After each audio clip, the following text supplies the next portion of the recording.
ঘর থেকে বের হলেও পা দিতে হয় পানিতে। একটু বৃষ্টিতেই সড়ক কিংবা ঘরের সামনে পানি জমে।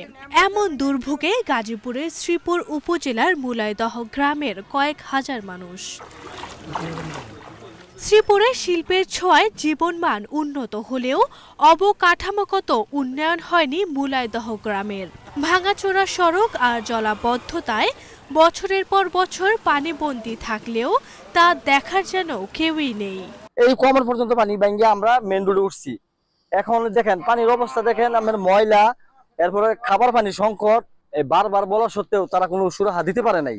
পানি বন্ধ হয়ে রয়েছে, কোনো কাজ কাম করুন জানা, গোটে বারুন জানা।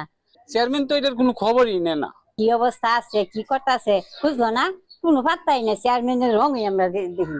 দীর্ঘদিন সংস্কার না করায় খানাখন্দে ভরা মাওনা চৌরাস্তা কাঁচা বাজার থেকে শফিক মোড় হয়ে আমতলা মোড় ও ক্যাপ্টেন সিএনজি থেকে মুলাইদহ সরকারি প্রাথমিক বিদ্যালয়ের সড়কটি। পানি নিষ্কাশনের ব্যবস্থা না থাকায় একটু বৃষ্টিতে পানি উঠে আসে বাসাবাড়িতে। সাপ বিচ্ছু বয়ে ছেলে মেয়ে বাসা থেকে বের হতে পারে না। আপনার চেয়ারম্যান মেম্বার আসে ঠিকই, ভোটের জন্য আসে। আমরা যে সাধারণ গরিব মানুষ, আমরা হলো কষ্ট।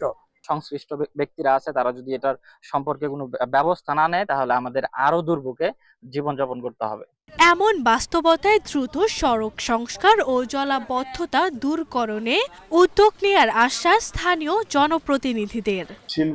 শিল্প কারখানা মালিকরা ভরাট করে, ফ্যাক্টরি করে, বাউন্ডারি ওয়াল করে জলাবদ্ধতার সৃষ্টি করছে।